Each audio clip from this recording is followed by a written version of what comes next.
وَنُنَزِّلُ مِنَ الْقُرْآنِ مَا هُوَ شِفَاءٌ وَرَحْمَةٌ لِّلْمُؤْمِنِينَ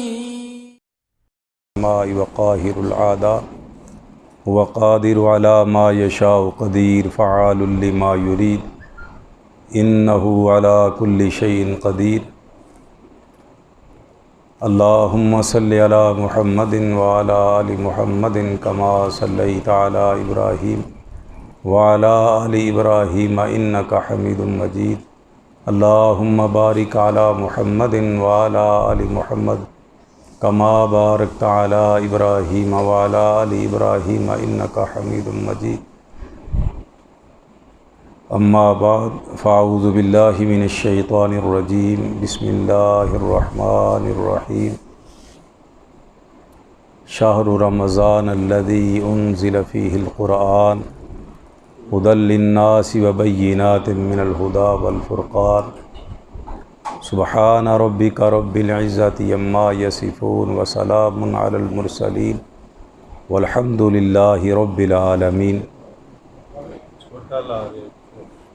حضرات گرامی، اللہ احکم الحاکمین کی حمد و ثنا، تمجید، تکبیر، تقدیس، تکریم، تعظیم، تکبیر کے بعد درود اور سلام سید الاولین والآخرین،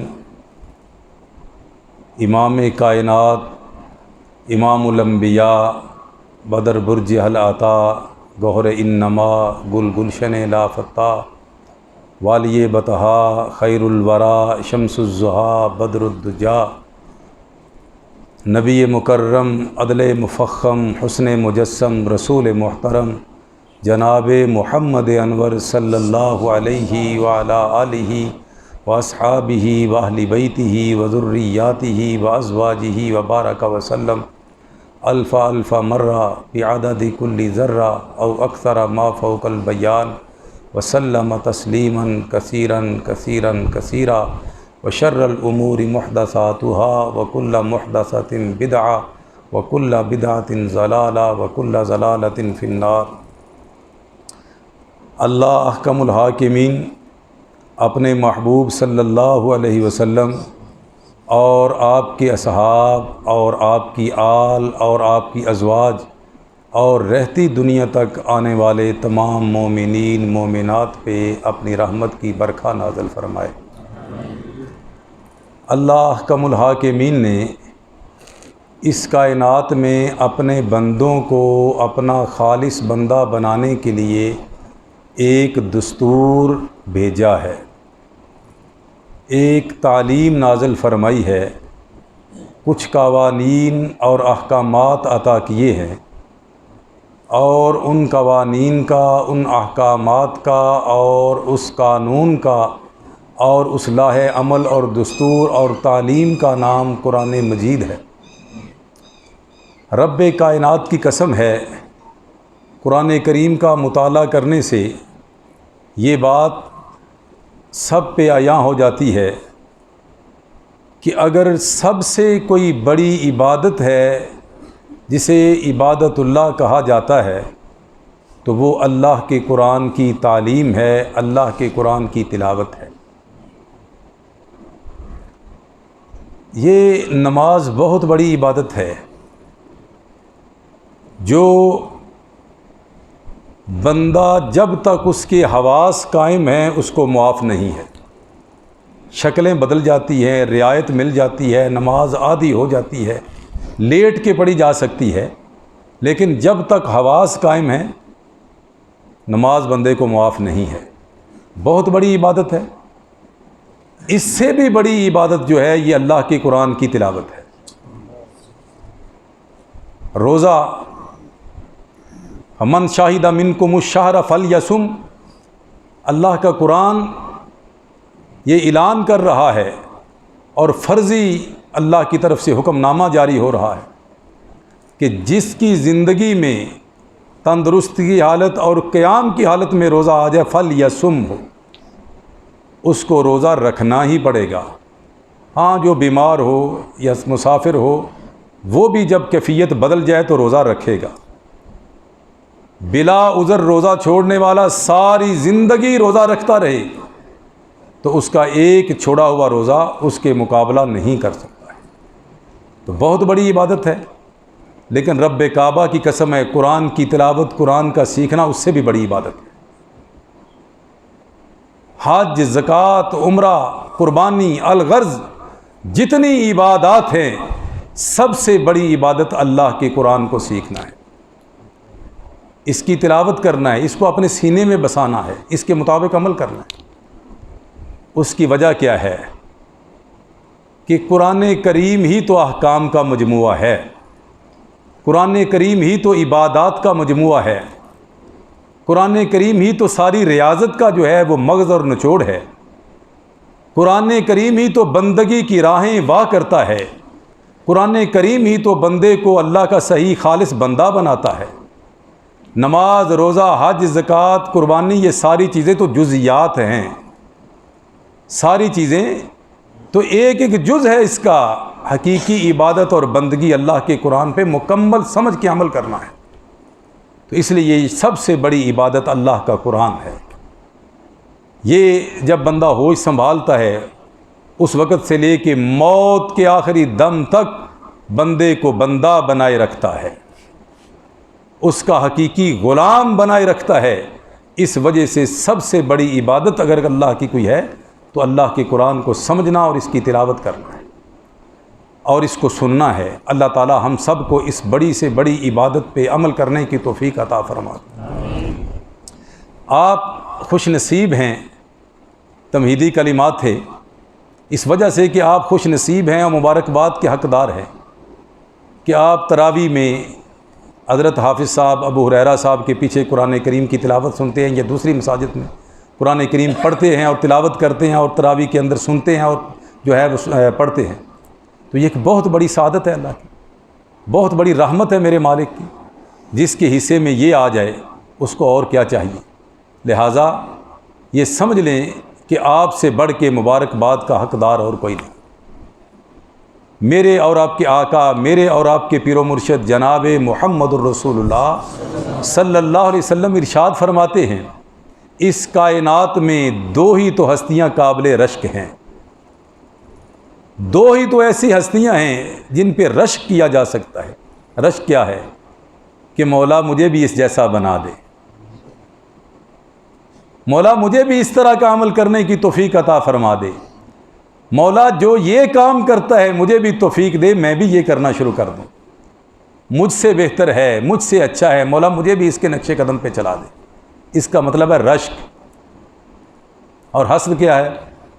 مولا اس کے پاس کیوں ہے، یہ تو اس قابل ہی نہیں تھا، نعوذ باللہ، تو وہ نیکیوں کو چٹ کر جاتا ہے۔ لیکن رشک، یہ دو ہی بندے ہیں جن پہ کیا جا سکتا ہے، اور تمہیں اس رشک میں بھی ثواب ملتا ہے، کیونکہ اللہ کے نبی فرما رہے ہیں لا حسد الا علی اثنین، کوئی اور بندہ نہیں جس کے اوپر رشک بھی کیا جائے، چاہے بڑے سے بڑا مالدار ہو، چاہے بڑے سے بڑا تاجر ہو، اور بڑے سے بڑا وہ بہت بڑا حسن جمال کا مالک ہو، بڑی بڑی طاقت پہلوان ہو، کچھ بھی اس کے پاس ہو، کوئی قابل رشک نہیں ہے۔ دو ہی ہستیاں ہیں، ایک اللہ کے قرآن کی تلاوت اس کا خادم، اور دوسرا اللہ کے قرآن کے خادم کا خادم۔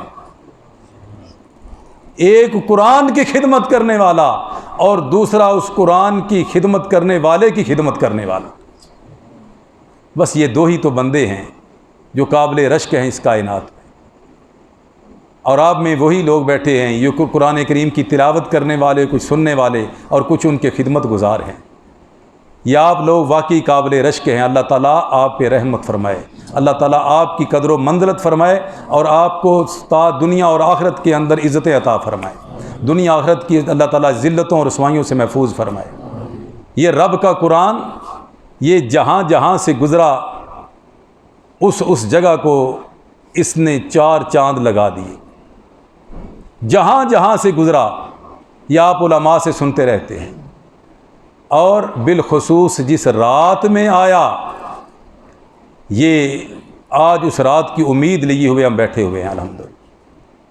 انا انزلناہ فی لیلۃ القدر وما ادراک ما لیلۃ القدر لیلۃ القدر خیر من الف شہر تنزل الملائکۃ والروح فیہا بإذن ربہم من کل امر سلام ہی حتی مطلع الفجر انا انزلناہ فی لیلۃ القدر.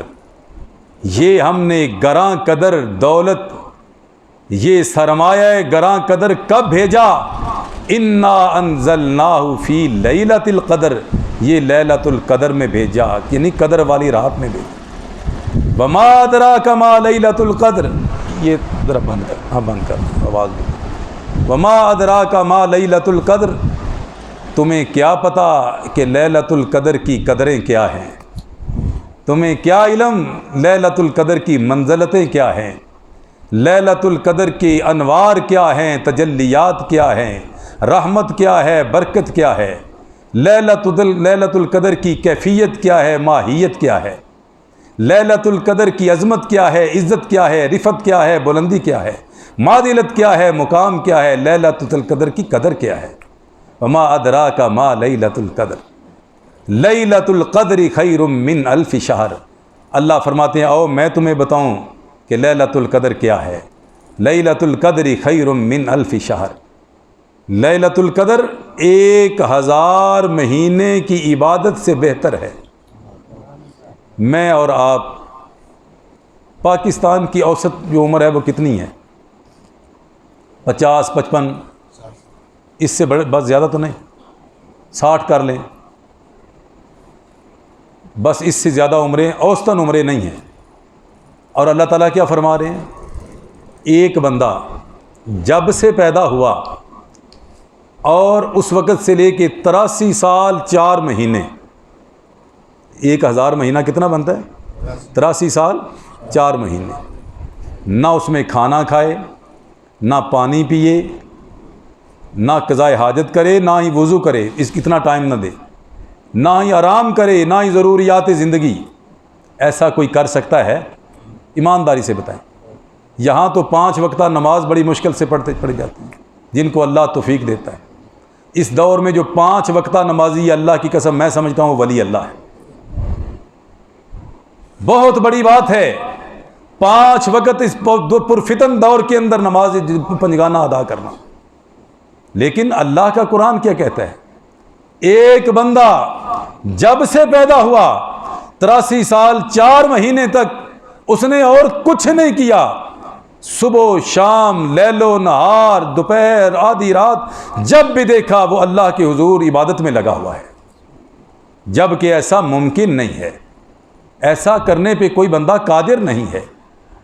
تو رب العالمین نے ناممکن کو ممکن کر دکھایا.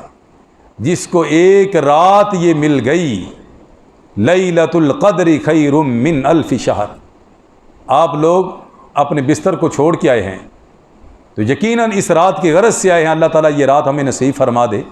لیلۃ القدر خیر من الف شہر، 83 سال 4 مہینے ایک بندہ کوئی ایک لمحہ بھی ضائع کیے بغیر عبادت کرتا رہے تو پھر بھی خیر من الف شہر، پھر بھی اس ایک رات کی بندگی اور عبادت کے برابر نہیں ہو سکتی ہے، جبکہ ممکن نہیں ہے اتنا کرنا. تو بہت بڑی شان ہے اللہ کی اور بہت بڑی رحمت ہے میرے مالک کی. تو یہ وہ رات ہے. یہ اس رات کو شان کیوں ملی؟ اس رمضان کو شان کیوں ملی؟ محض قرآن شہر رمضان الذی، جو میں نے آیہ کریمہ پڑھی ہے، شہر رمضان الذی انزل فیہ القرآن. رمضان کی اور کوئی شان نہ بیان کی جاتی، کوئی اور اس کی رفعت اور بلندی نہ بیان کی جاتی، محض اتنا ہی کافی تھا کہ اس میں اللہ کا قرآن نازل ہوا. یہ کتنی بڑی شان، کتنی بڑی عظمت اس رمضان المبارک کی. اللہ تعالیٰ نے مسلمانوں کے نصیبے میں فرما دی. تنزل الملائکۃ والروح فیہا بإذن ربہم. تنزل الملائکہ، نازل ہوتے ہیں. یہ علماء اور اہل علم جانتے ہیں، عربی لغت کو جاننے والے. یہ تنزل کیا ہے؟ باب تفعول اسے کہتے ہیں. میں آپ کو سیدھا سیدھا کر کے بتاؤں گا، پریشان نہیں ہونا انشاءاللہ. جس کے اندر ہونے والا بھی شامل ہے اور کرنے والا بھی شامل ہے. فاعل بھی اور مفعول بھی نازل ہوتے ہیں، اپنی مرضی سے ہوتے ہیں، اور فرشتے کو طاقت نہیں اپنی مرضی سے ہونا نازل ہونا۔ میرے اور آپ کے آقا، میرے اور آپ کے پیر، میرے اور آپ کے مرشد سرور رسولاں نبی مکرم جناب محمد الرسول اللہ صلی اللہ علیہ وسلم کی خدمت عالیہ میں جبریل امین حاضر ہوا کرتے تھے۔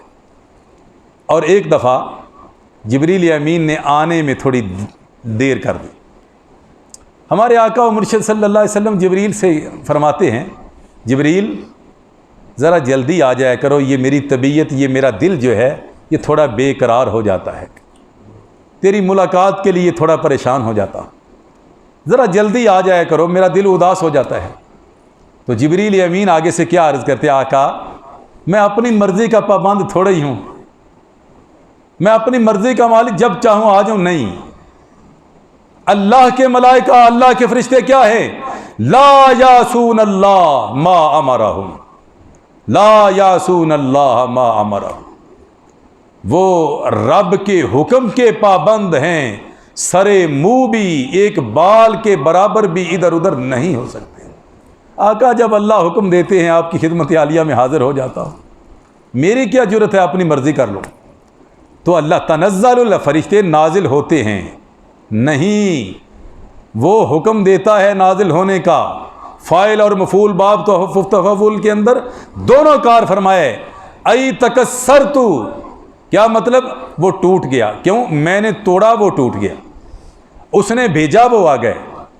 یاد رکھیں تنزل الملائکہ، رب حکم کرتا ہے وہ نازل ہو جاتے ہیں، رب نازل کرتا ہے وہ نازل ہوتے ہیں رب کے حکم پہ۔ اب آپ ایمانداری سے مجھے بتائیں، فرشتہ جس طرح میں عرض کر چکا ہوں اپنی مرضی تو کر نہیں سکتا، تو جن فرشتوں کو اللہ حکم دیں نیچے اترو اور اس کام کے لیے اترو، اس مقصد کے لیے اترو، کیا وہ بے مقصد واپس چلے جائیں گے؟ کیا بغیر ڈیوٹی ساری انجام دیے وہ واپس چلے جائیں گے؟ کیا وہ اپنا کام کیے ادھورے چھوڑ کے واپس چلے جائیں گے؟ یہ ایسا ممکن ہے؟ تنزل الملائکۃ، فرشتے اترتے ہیں لیکن اس کے اتارنے سے اترتے ہیں، اور جس کام کا اللہ حکم کرے، فعال لما یرید، جس کو اللہ جس کام کا ارادہ کر لے اپنے ارادہ کو تائے تکمیل تک پہنچا کے رہتا ہے۔ اور یہ اللہ کا ارادہ ہی نہیں، اللہ کا حکم ہے۔ تنزل الملائکۃ والروح فیہا، اس رات میں فرشتے اترتے ہیں اللہ کا آرڈر لے کے، اللہ کے حکم کے مطابق، اس کے اذن سے اترتے ہیں۔ بِإِذْنِ رَبِّهِمْ، آگے تشریح ہو گئی، پوری بات کی ونڈی اللہ نے کر دی۔ بِإِذْنِ رَبِّهِمْ مِنْ كُلِّ أَمْرٍ، جو کام رب العالمین نے امت مسلمہ کا سدھارنا ہوتا ہے، سنوارنا ہوتا ہے، اس ہر کام کے مقصد کے لیے رب العالمین اپنے فرشتوں کو بھیجتے ہیں، اور فرشتے نازل ہوتے ہیں بِإِذْنِ رَبِّهِمْ، اپنے رب کے اذن سے۔ اب رب العالمین بھیجے اپنے فرشتوں کو، میرے بندوں کے کام سنوار کے نپٹا کے ہو، وہ واپس چلے جائیں، ایسا ہو سکتا ہے؟ رب کی شان کے منافی ہے یہ بات۔ تنزل الملائکہ، تو پھر یہاں یہ یاد رکھے کتنے فرشتے آتے ہیں؟ ملائکہ تو، اچھا ملکن ایک فرشتے کو کہتے ہیں، ملکان دو فرشتوں کو کہتے ہیں۔ میں سیدھی بات آپ سے کر رہا ہوں، ملکن ایک فرشتہ، ملک نورانی کہتے ہیں نا، ملکن ایک فرشتہ، ملکانی دو فرشتے، اور ملائکہ جمع۔ اور یہ اللہ کے قرآن کا اصول ہے، عربی گرامر کا، المطلق اذا یطلق یراد به فرد الکامل، جب کسی شے کا مطلق بیان کر دیا جائے جمع کے صیغے سے، پھر اس سارے معاملات کی جزیات اور کلیات مراد ہوتی ہیں، ہر جنس مراد ہوتی ہے۔ تو یہاں بھی تنزل الملائکۃ والروح فیہا، اللہ کے فرشتے، اللہ کے ملائکہ، 1 2 4 10 100 1000 10,000 5,000 جو ہے وہ 1 لاکھ 10 لاکھ جو ہے کروڑ 2 کروڑ نہیں، تنزل الملائکۃ المطلق اذا یطلق یراد به فرد الکامل، جتنے اللہ کے ملائکہ ہیں، جتنے اللہ کے فرشتے ہیں نوری، سب کے سب اللہ کے حکم سے اس رات میں نازل ہوتے ہیں۔ کتنی بڑی شان ہے۔ اور اس رات کو شان کیوں ملی یہ دیکھیں تھوڑا سا، اس رات کو یہ عظمت کیوں ملی؟ انزل فیہ القرآن، اس میں اللہ کا قرآن نازل ہوا ہے۔ بس جہاں جہاں سے یہ گزرتا گیا رب العالمین کی رحمتیں اور برکتیں وہاں وہاں چھوڑتا چلا گیا۔ اور جہاں سے اوپر سے نیچے آیا، اس رات لوح محفوظ سے بیت العزت میں آیا، اور یہ اس رات کو اتنا برکت والا کر گیا، اتنی رحمتوں والا کر گیا، ساری زندگی سر سجدے میں رکھیں وہ نہیں ملتا، ایک رات اللہ کو منا لیں تو سب کچھ عطا ہو جاتا ہے۔ تو یہ ہے تنزل الملائکۃ والروح فیہا بإذن ربہم من کل امر سلام ہی حتی مطلع الفجر۔ سلام ہی، یہ رات ساری سلامتی ہے۔ اللہ کے فرشتے سلامتیاں بھیجتے ہیں، ادھر جاتے ہیں سلام، اس مسجد میں جاتے ہیں سلام، اس گھر میں جاتے ہیں، جہاں جہاں کوئی بندہ بندگی کر رہا ہے، جہاں جہاں کوئی بندی اللہ کو منا رہی ہے، جہاں جہاں رب العالمین کے قرآن کی تلاوت ہو رہی ہے، جہاں جہاں تلاوت کو سنا جا رہا ہے، جہاں جہاں قیام ہو رہا ہے، جہاں جہاں مقتدی پیچھے کھڑے ہوئے ہیں، جہاں جہاں سجدے ہو رہے ہیں، قیام ہو رہا ہے، رکوع ہو رہے ہیں، سجود ہو رہے ہیں، ہاتھ اٹھا کے رب العالمین کے حضور عرضیاں پیش کی جا رہی ہیں، جہاں جہاں جس جس انداز سے رب العالمین کو منایا جا رہا ہے وہاں وہاں یہ فرشتے سلامتی کی نوید سناتے جا رہے ہیں۔ سلام ہی سلام ہی سلام ہی حتی مطلع الفجر۔ کب تک؟ حتی مطلع الفجر، جب فجر کا وقت طلوع ہوتا ہے، فجر ہونے سے پہلے پہلے تک۔ اب ساری رات کچھ لوگ ہیں جو جاگ سکتے ہیں، جن لوگوں کا اپنا کاروبار ہے، یا جو لوگ جو ہے مصروف نہیں ہے زیادہ، وہ لوگ تو ساری رات جاگ سکتے ہیں۔ اب جو لوگ جنہوں نے صبح ڈیوٹی پہ جانا ہوتا ہے، ملازمت کرتے ہیں، یا اس طرح کو کوئی اور سخت کام ہے، ان کے لیے یہاں اس آیت میں رب العالمین نے رحمت للعالمین کو ایک نوید سے اشارہ فرمایا ہے، ایک خوشخبری بھرا اشارہ فرمایا۔ تنزل الملائکۃ والروح فیہا بإذن ربہم من کل امر سلام ہی حتی مطلع الفجر۔ کب اترتے ہیں وہ تو نہیں بتایا گیا، لیکن رہتے فجر کے طلوع ہونے تک ہیں، یاد رکھنا۔ حتی مطلع الفجر، فجر کے طلوع ہونے تک یہ اللہ کی برکتیں، اللہ کی رحمتیں، بخشیں اسی طرح وہ اللہ کے حکم سے لٹاتے رہتے ہیں، سلام سلام کرتے رہتے ہیں حتی مطلع الفجر۔ اب میں یہاں سے استدلال کرتا ہوں اللہ کی اس قرآن کی آیت سے، کہ جو لوگ بیچارے جو ہیں وہ صبح محنت کرنی ہوتی ہے یا ڈیوٹی دینی ہوتی ہے، وہ میرے بھائیوں تاک راتوں میں وہ کم از کم سحری کرنے سے 1 گھنٹہ پہلے تو اٹھ سکتے ہیں نا، اتنا تو کر سکتے ہیں۔ حتی مطلع الفجر، سحری کرنے سے 1-1.5 گھنٹہ پہلے اٹھ جائیں، اور اس وقت رو رو کے اپنے رب کو منا لیں، کبھی سجدے میں، کبھی رکوع میں، کبھی دعا میں، کبھی اتحیات میں، جس انداز سے آپ چاہیں منا سکتے ہیں۔ 1-1.5 گھنٹہ آپ کے لیے کافی ہے، حتی مطلع الفجر، کیونکہ فجر طلوع ہونے تک یہی سما رہتا ہے۔ کتنی بڑی رب العالمین کی رحمت ہے۔ آپ اور میں یہ عہد کریں، جو دوست نہیں، جن لوگوں کے پاس فرصت ہے، ان کو چاہیے ساری رات رب کی رحمتیں سمیٹیں، اور لیکن جن بیچاروں نے صبح ڈیوٹی پہ جانا ہے، کم از کم وہ تاک راتوں میں سحری کھانے سے 1-1.5 گھنٹہ پہلے سے اٹھ سکتے ہیں نا۔ کوئی اتنا بھی کیا گزرا ہے جو اتنا بھی نہیں کر سکتا؟ کم از کم 1-1.5 اٹھ جائیں پہلے، جو لوگ رات ساری نہیں جاگ سکتے۔ تو حتی مطلع الفجر اس کے مصداق ہو جاتے ہیں۔ تنزل الملائکۃ والروح فیہا، اللہ کے ملائکہ، اللہ کے فرشتے، جس طرح میں عرض کر رہا تھا، 1 2 4 10 نہیں، پورے کے پورے فرشتے تمام کے تمام اس آیت کی روشنی میں اترتے ہیں۔ اور اللہ کے ملائکہ کتنے ہیں، اللہ کے فرشتے کتنے ہیں۔ بیت اللہ شریف اللہ تعالیٰ سب کو زیارت کرنے کی بار بار نصیب فرمائے۔ رب العالمین عالم اسلام کے اوپر یہ خوف و ہراس کی کیفیت کو اللہ دور فرمائے۔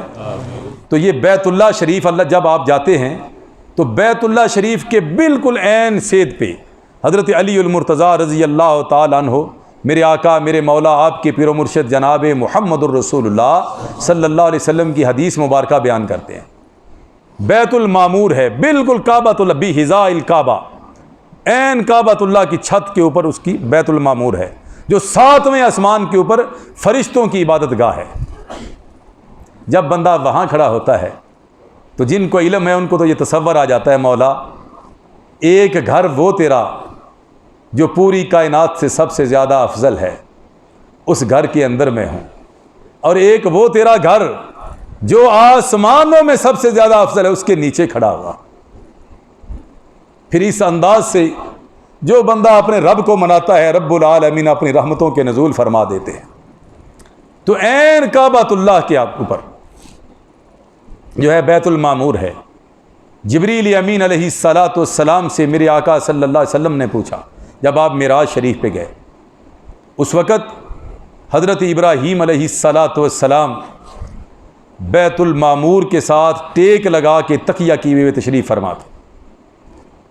تو جبریل امین علیہ السلام نے عرض کی، آقا یہ بیت المعمور اللہ کا وہ گھر ہے جس گھر میں ایک وقت میں 70,000 اللہ کا فرشتہ عبادت کے لیے حاضر ہوتا ہے، اور جو ایک مرتبہ 70,000 کی کھیپ نکل جاتی ہے، قیامت تک وہ پھر اس انتظار میں رہتے ہیں کہ اللہ دوبارہ کب موقع ملے، لیکن قیامت تک دوبارہ ان کی باری نہیں آئے گی۔ وما یعلم جنود ربک الا ہو، کس قدر اللہ کے فرشتے ہیں وہی جانتا ہے، اس کے لشکر کتنے ہیں۔ تو یہ سارے کے سارے فرشتے آپ کو سلامتی کی نوید سنانے کے لیے آتے ہیں، آپ کے لیے اللہ کی رحمتیں لے کر آتے ہیں۔ سلام ہی حتی مطلع الفجر۔ وہ کوئی بدبختی انسان ہوگا جو کم از کم سحری سے 1 گھنٹہ پہلے بھی اٹھ کے اللہ کو نہیں منا سکا۔ اللہ تعالی ہم سب کو ان بندوں میں شامل فرمائے جو اپنی کم از کم اپنی اور اپنے پیاروں کی بخشش اور اپنی آخرت سنوارنے کے لیے رب کو منانے کے اندر رب کو منانے کی کوشش کرتے ہیں۔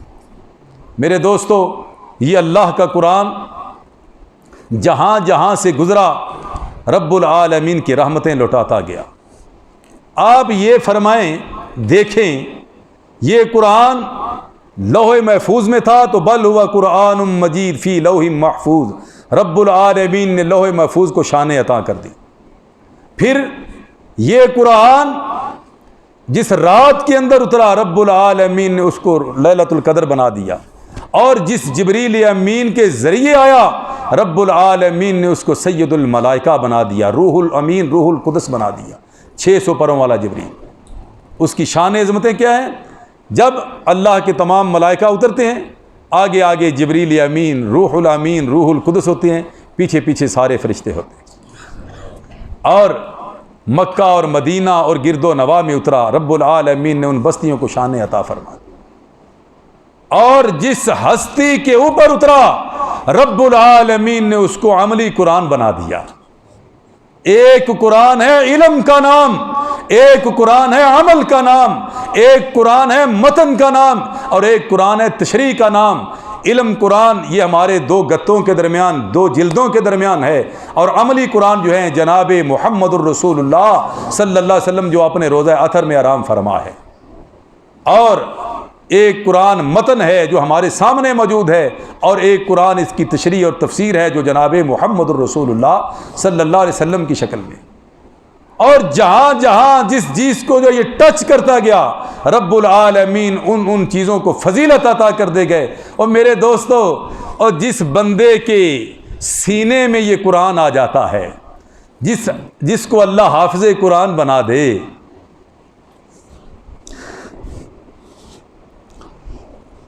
جس بندے اور جس بندی کو رب العالمین قاری قرآن بنا دے، اس کی عظمت اور شان کے کیا کہنے۔ کبھی دیکھو تو صحیح، کبھی سوچو تو صحیح، کبھی غور تو کرو۔ یہ لمحہ فکریہ ہے ہمارے لیے کہ اللہ کے قرآن کا قاری اللہ کے قرآن کا حافظ جو قابل رشک ہے، اسی لیے تو اللہ نے، اللہ کے رسول نے اس کو قابل رشک قرار دیا ہے کہ اس کائنات میں اس سے بڑی ہستی اور کوئی نہیں ہے جس کے سینے میں یہ اللہ کا قرآن سما گیا اور جس کے لمحات اس کی تلاوت میں گزرے، اس کو سیکھنے اور سکھانے میں گزرے۔ میں نے ایک جملہ اس بزرگ سے سنا تھا اور میرا یقین جانے میرا روح تک معطر ہو گیا، اور آپ بھی انشاءاللہ سنیں گے تو آپ کے بھی دل و دماغ جو ہیں وہ انشاءاللہ کھلکھلا اٹھیں گے۔ روحانی بزرگ تھے، روحانی بات کر گئے۔ حضرت مولانا حافظ عبد المنان صاحب، شیخ الحدیث جامعہ محمدیہ علیہ الرحمہ، اللہ تعالیٰ ان پہ کروڑوں رحمتیں نازل فرمائے، فوت ہو گئے۔ بیک وقت جو ہے حافظ قرآن تھے، بیک وقت عالم دین تھے، بیک وقت حافظ الحدیث تھے، محدث تھے، اور صحیح بخاری کے شارح، صحیح بخاری کی عربی زبان میں تشریح کرنے والے، اور بیک وقت اللہ کے ولی تھے۔ یہ ساری کوالٹیز ایک بندے میں جمع نہیں ہوتی۔ اللہ کے ولی، ان کے بیٹے نے 10 سال میں قرآن حفظ کیا، 10 سال لگا دیے قرآن کے حفظ کرنے میں، اور حافظ صاحب نے کوئی پریشانی کا اظہار نہیں کیا۔ قرآن حفظ ہو گیا، اب مہمانوں کو بلایا تواضع کرنے کے لیے، خدمت کرنے کے لیے، میزبانی کے لیے، تقریب کی چھوٹی سی۔ ایک اللہ کا بندہ کہنے لگا، حافظ صاحب یہ آپ کے بیٹے نے کتنے سالوں میں ماشاءاللہ قرآن حفظ کیا ہے؟ کہنے لگے 10 سال میں۔ وہ پریشان ہو گیا، کہنے لگا 10 سال لگا دیے حافظ صاحب۔ پھر کہا 10 سال میں قرآن حفظ کیا۔ حافظ صاحب کا ایک اپنا انداز تھا، کہتے ہیں وہ اللہ دے قرآن تے لے سنا، ہائے ہائے ہائے ہائے، میرا خیال ہے آپ کو سمجھ نہیں آئی بات۔ اور 10 سال تم کہتے ہو، اور 10 سال اللہ کے قرآن پہ لگائے، اس سے بڑی اور عظمت کیا ہو سکتی ہے، اور سعادت کیا ہو سکتی ہے کہ اللہ کے قرآن کے اوپر 10 سال لگا دی اس میں۔ یہ ہے اللہ والے جو قرآن کی قدر کرتے ہیں، ان کو پتہ ہے یہ قرآن کے اوپر جتنا وقت لگا یہی تو وقت ہے، یہی تو قیمت، اس کی تو قیمت ڈلے گی، باقی تو وقت بیکار گیا، باقی تو ضائع چلا گیا۔ میں اگر کہتا ہوں میرے بچے میرا کہنا نہیں مانتے، میرے گستاخ ہیں، تو اس کی وجہ یہ ہے جو والدین کا ادب سکھاتا ہے وہ تو میں نے ان کو پڑھایا نہیں۔ میری بچیاں بے راہ روی کا شکار ہیں، بھائی جو بنیادی تعلیم تھی وہ میں نے تو دی نہیں ان کو۔ آج یاد رکھیں، ہمارے بچوں کو جو گمراہ کیا جا رہا ہے محض اس وجہ سے میں نے اپنے بچوں کو سب کچھ سکھا دیا، نہیں سکھایا تو اللہ کا قرآن اس کا ترجمہ تفسیر نہیں سکھایا، پھر وہ کیسے ایماندار اسلام والے کیسے رہ سکیں؟ جو مرضی کو ڈگ ڈگی بجائے گا، ان کو سمجھائے گا، وہ ادھر چلے جائیں گے۔ اللہ کا قرآن اگر آج بھی ہم اس کی طرف پلٹ آئیں، رب کعبہ کی قسم ہے، جس طرح قرآن کا فیصلہ ہے، ان اللہ یرفع بہذا الکتاب اقواما ویضع بہ آخرین۔ جتنے ہم ذلیل ہیں، خوار ہیں، پریشان ہیں، بے کس ہیں، بے بس ہیں، یہ اس وجہ سے ہی ہیں۔ میں نے ملکہ میلبن کی ہسٹری پڑھی ہے، وہ پریشان تھی، کہنے لگی ایک دفعہ بہت زیادہ پریشان تھی، وزیر کہنے لگا کہ ملکہ صاحبہ کیا مسئلہ ہے؟ کہنے لگی میں سوچتی ہوں کہ یہ مسلمان جہاں جہاں یہ قدم اٹھاتے گئے، بے سر و سامانی کا عالم تھا، لیکن یہ ملک کے ملک فتح کرتے چلے گئے، اتنی جلدی کچھ بھی ان کے پاس نہیں تھا، لیکن یہ اقتدار سنبھالتے گئے، ملکوں کے ملک مسلمان ہوتے گئے، تو اب یہ کس قدر پیچھے ہٹ گئے ہیں، کس قدر پستی کی زندگی گزار رہے ہیں۔ وہ وزیر کہنے لگا آپ نے ان کو مکمل دیکھا نہیں ہے، اصل بات یہ ہے کہ جب تک یہ اللہ کے قرآن کے اوپر عمل کرتے رہے، ان کے بچے اور بچیاں، ان کے گھروں میں قرآن کھلتا رہا، تلاوتیں ہوتی رہی، قرآن کا مفہوم سمجھتے رہے، اس کے مطابق زندگی بسر کرتے رہے، تو رب العالمین کی رحمتوں کا نزول رہا، اور رب العالمین کی رحمت سے یہ ملکوں پہ ملک فتح کرتے ہیں۔ وہ کہنے لگی اچھا، اب پھر معلوم ہوتا ہے قیامت تک یہ ذلیل و رسوا ہی ہوں گے۔ وہ کہنے لگا نہیں ملکہ صاحب ایسی بات نہیں ہے، یہ ذلیل و رسوا اس وقت تک ہے جس وقت تک یہ قرآن سے دور ہیں۔ آج بھی اگر جب یہ قرآن کی طرف واپس پلٹ آئے تو نہ میں ہوں گا نہ آپ ہوں گی، اگر رہے ہوں گے تو یہ سب مسلمان اور ان کے ملک ہوں۔ ایک غیر مسلم کا تجزیہ مسلمانوں کے متعلق یہ ہے، تو کیا مسلمان کب تک غلامی کی زندگی بسر کرتے رہیں گے میرے دوست؟ اب میں کہوں کہ میں ملک کا وارث ہوں، میں وزیر اعظم ہوں، نہیں، اور میرا دائرہ کار جتنا ہے میرے گھر میں تو میرا دائرہ کار ہے نا۔ یاد رکھیں نیکی اثر رکھتی ہے، برائی بھی اثر رکھتی ہے۔ ایک برائی بندہ کرتا ہے اور وہ ساتھیوں کو متاثر کرتی ہے، سوسائٹی کو متاثر کرتی ہے، گھر کو متاثر کرتی ہے، ہمسائیگی میں متاثر کرتی ہے، پھر 40 گھر ادھر، 40 ادھر، 40 ادھر، 40 ادھر، سب کو متاثر کرتی چلی جاتی ہے۔ پھر آہستہ آہستہ معاشرہ بگڑتا چلا جاتا ہے، ماحول بگڑتا چلا جاتا ہے، گندا ہوتا چلا جاتا ہے۔ اور اسی طرح ایک نیکی، ایک اچھائی ایک بندہ کرتا ہے، اور بچے کم از کم متاثر ہوتے ہیں، گھر ایک متاثر ہوتا ہے، پھر ہمسائیگی متاثر ہوتی ہے، پھر 40 گھر ادھر، 40 ادھر، 40 ادھر، 40 ادھر، پھر ایک معاشرہ، ایک محلہ جو ہے وہ اچھائی میں آتا ہے، پھر اس طرح پورا معاشرہ سدھر جاتا ہے۔ میرے آقا ایک زبان، ایک آواز اور ایک ہی ہستی تھی میرے آقا صلی اللہ علیہ وسلم۔ کیا نیکی نے پھل نہیں دیا؟ معاشرہ سدھرتا نہیں گیا؟ یہ اللہ کا قرآن تھا۔ کذالک لنثبت بہ فؤادک ورتلناہ ترتیلا۔ اے میرے محبوب صلی اللہ علیہ وسلم، ہم نے اس قرآن کے ذریعے آپ کی تربیت کی ہے۔ بات لمبی ہو جائے گی، دور چلی جائے گی۔ ہم نے اس قرآن کے ذریعے آپ کی تربیت کی ہے۔ سب سے پہلے لولا ان ثبتناک لقد کدت ترکن الیہم شیئا قلیلا۔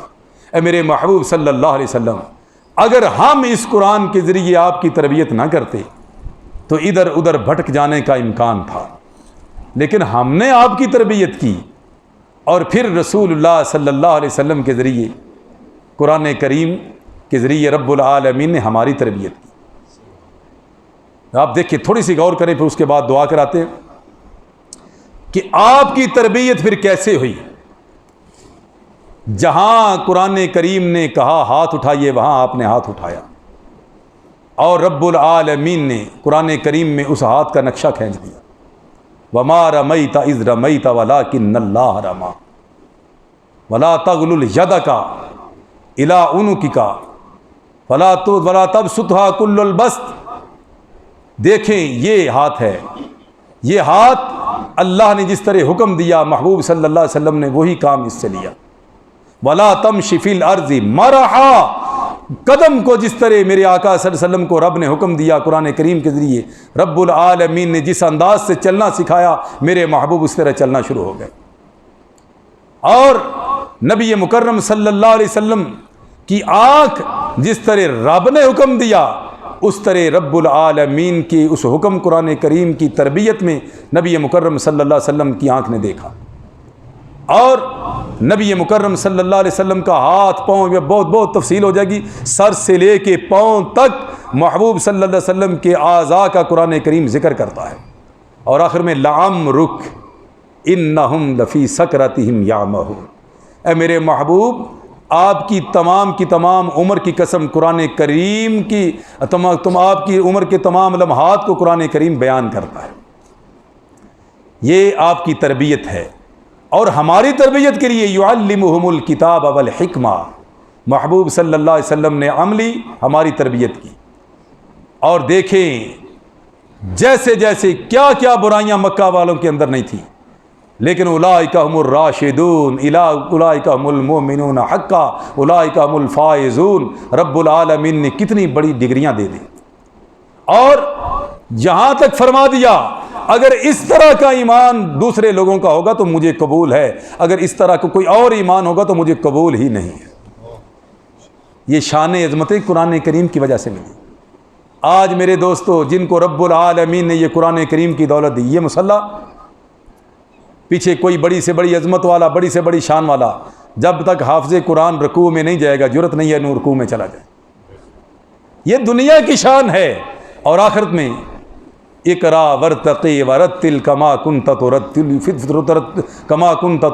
فی الدنیا ان منزلتک عند آخر آیا تقرؤھا۔